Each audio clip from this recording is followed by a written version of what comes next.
Yo par, kumusta? Tara, maglaro na naman tayo. Wala na naman kaming overtime, kaya biglaan na naman kami nagkayayaan. Walang OT, di maliit sahod, matik na yan. Eto par, titirahin ko na. Para sa inyo to. Matik, beng, lista mo na yan, pre. Par nga pala par, gaganda ng mga court dito, wala talagang bayad kahit piso. Open lahat ng court dito sa Pilipino kaya pumunta ka na. Dito ka nagagaling. Dati nga hindi ako makashoot eh. Tapos nung nagpunta ako dito sa Taiwan, naging shooter ako. Kasi may oras na talaga akong maglaro. Minuminuto, hindi minuminuto. Kada day off pala, naglalaro ako kasi bumili akong bola eh. Sabi ko gusto kong mag-practice.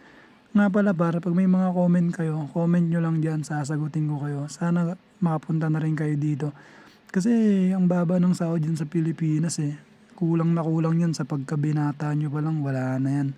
Magbibigay pa kayo sa magulang nyo, wala nang matitira sa inyo. Dito par makakapag-ipon ka kahit papano. Dito par, huling tira para sa'yo. Para sa pangarap mo, let's go!